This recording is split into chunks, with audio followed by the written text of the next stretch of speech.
Hi everyone, welcome to another Arduino tutorial video. In today's video, we'll be learning how to use push buttons with Arduino. For today's experiment, we are going to use jumper wires, a couple of resistors, a push button, which is something that we've not covered before, some LEDs, an Arduino, and a breadboard. So what we're going to do basically is learn how to control Arduinos or like control electronic systems using a push button, which is basically a button that you push. So this is something that you probably experience in a lot of places. It could be a keyboard on your computer, it could be a button that controls another device, it could be a remote control, but what's basically happening is that the button is sending a signal to the Arduino, and the Arduino is interpreting that signal, and then that signal is processed to do something else, like maybe turn on a light, move a car left or right, or type something on your computer screen. All right, so the first thing that we're going to do is connect our Arduino board to our computer. Let's just illustrate this. So we have our breadboard, and then we have our Arduino board. And so what we'll do is we will do our standard connection from ground to the negative of the breadboard.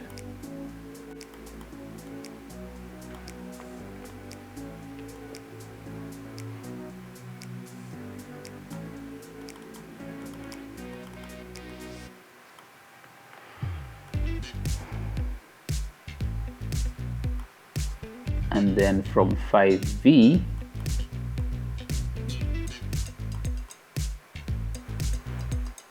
to the positive of the breadboard.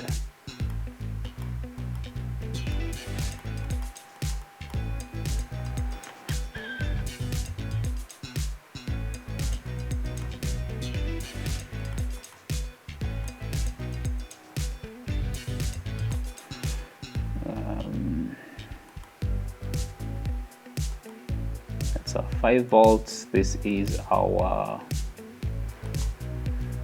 ground. So from this, we will then get a push button. So a push button is a very simple switch. When you press it down, it completes an electronic circuit. And what happens is that depending on how your push button is designed, you'll have metal connectors that go to the other parts of your circuit. So you'll find that depending on your push button, you might find that connecting this and this completes a circuit, or connecting on the opposite end, this and this completes the circuit.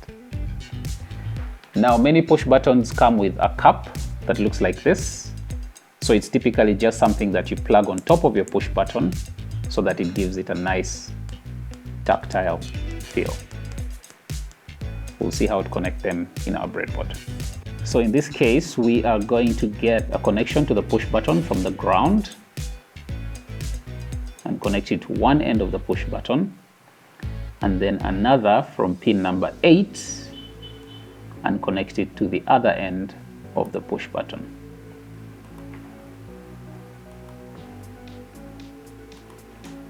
We'll just choose yellow for now.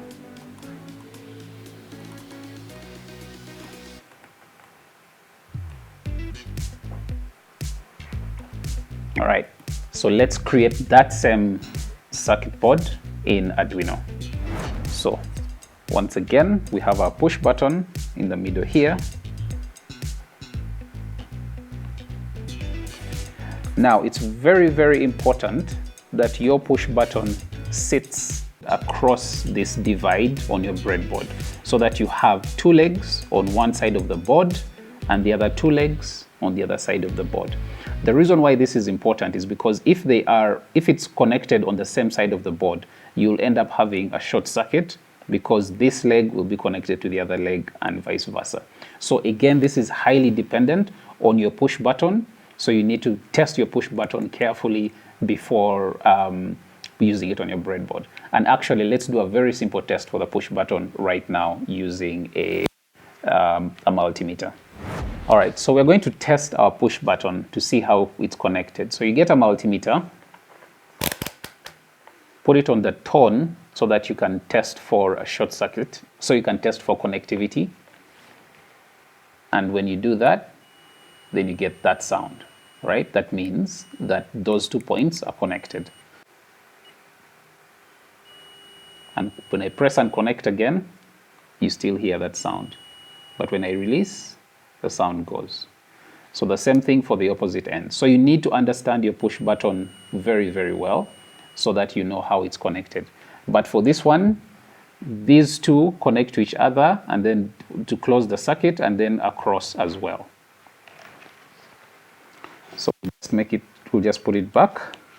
Make sure your push button sits very firmly in the breadboard. I had a very annoying time trying to do this experiment because my push button wasn't sitting well and so it wasn't working. So let's put away the multimeter. We'll replicate the connection we have on the screen on our Arduino board. So we have 5V. We'll connect that to the positive. And then we have ground or negative. And we shall connect that to the negative. And then, let's just put these away. And then we have one side of the push button connecting to the negative. And then we have the other side of the push button connecting to pin number 8. Right? Very simple connection. It should be relatively easy. So then let's jump into the Arduino code. So let's create a variable called int and then call it button and give it the value 8. In this case, we are saying that there's a variable called button and its value is 8. We'll explain what that 8 does later. But in this case, we're basically saying pin number 8 is connected to the button. And then we say, we create a new variable that says button status, another integer. And in this case, we give it 0. The button status integer is the button status variable is going to either be 1 or 0. So we're basically saying if the button is pressed, it will be a 1. If the button is not pressed, it will be a 0. Then we'll do our classic void setup. And then we'll also do our void loop. Right? In our void setup, we are going to describe two pin modes. We're going to say pin mode button is an input, but we are going to be very specific about what type of input. We shall call it an input pull-up. Now, to very briefly explain what's happening here, we are creating an input. However, we're giving it a special value called a pull-up. And the way that pull-ups work is that they make sure that the button has a very, very specific state. Because when you're pressing this button, it's going to oscillate between 0 and 1, or in this case, between 0 volts and 5 volts. Now, if you don't have something called a pull-up resistor, it could be anything between 0, 3, 4, 5, or anything in between. So it could be 1.2, 2.6, 3.8, etc. We want to make sure that it is very, very clearly 0 or 1, high or low. And so a pull-up resistor creates a special type of connection that allows this value to be on the extreme end of either one of those. So it's either 0 volts or 5 volts. It's nothing in between. All right? So we'll learn about pull-up resistors later, but for now, as long as we understand that the input type we need to create is called input pull-up. So now what we are going to do as well is we are going to assign pin mode to pin number 13 and declare that as an output. Now, pin number 13, this pin here, is connected to a small LED on the Arduino board itself. It's a very good tool for like troubleshooting or testing code, because you know that if you can send anything and it allows pin number 13 to perform a certain task without any of these additional components that you add externally, then it's a very good way of troubleshooting if your code is working or if your Arduino board is working. So in this case, we have said that pin number 13, which is an onboard LED, is going to be determined, is going to be set as an output. So then we go to a void loop. We are going to say, every time this code runs, we shall say read the button status. We shall say button status equals digital read button. So basically saying read the value of button, the variable button, which is basically connected to pin number 8, and then assign the value that you get to the button status variable. All right? And then if that button status is high, meaning that it has been pressed, then turn the LED on. So digital write 13 high. However, if button status is low, then turn the LED off.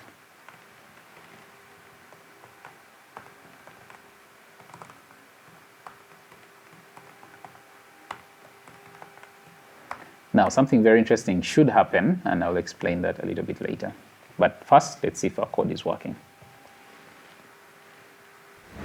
So the code has been uploaded. Let's press the button, and there we go. So the light is on. When I press the button, the light goes off. I release it, it's on. Press it, it's off.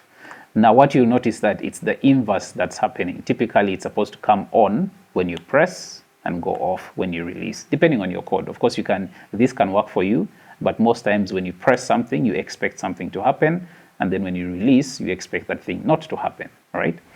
So what's happening is that the input pull-up that we specified is actually inverting this specific function, right? So what we're going to do is that we'll just simply switch this around so that when the button status is high, then the input, then the LED is low or off. And then when the button status is low, then the input will be high. Let's upload that again. And then this time, you'll notice that when I've not pressed anything, the light is off. And then when I press, the light is on. So when I release, it's off. When I press, it's on. When I release, it's off. So that is very simple button control with an Arduino. So what we're going to do next is we're going to just extend the LED from the onboard LED to an external LED, your standard LED connection to the Arduino board. So let's go back in our sketch in Fritzing, get your classic LED, and then we'll get a classic resistor. Typical 10K should be fine.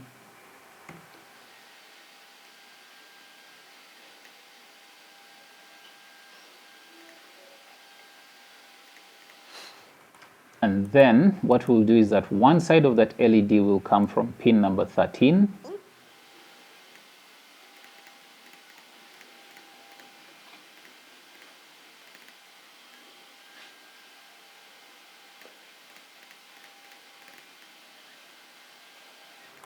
And then the other side from the resistor, to protect the resistor, will go to the ground. Right? Very simple connection. The circuit is not going to change, the code is not going to change much, but the circuit itself is going to just extend from the Arduino board to the breadboard. So we'll get our yellow LED, just put it here. We'll get our resistor. Just put it there. and then we will get one side of that LED, connect it to pin number 13 on the board, and then we'll get the other side of the LED and connect it to the ground. And if I've connected the LED well, I always get LED connections wrong, so that's something that I've just learned to live with, but all I have to do is just switch it around. So if I've connected it well, it should light up, and voila, this might be the first time I've actually gotten an LED connection, right? So we have the same thing that's happening on the breadboard happening on the LED, right? So all we've done basically is just extend it from the breadboard. So that is a very simple and very quick tutorial on how to use buttons with Arduino boards. Now, this can be extended in so many ways, but ultimately what you're doing is that you have a button that when you press is sending a signal to the Arduino board. The Arduino board is interpreting that signal and then doing something with it. In this case, it's simply lighting an LED. So there are many things that you can do with it.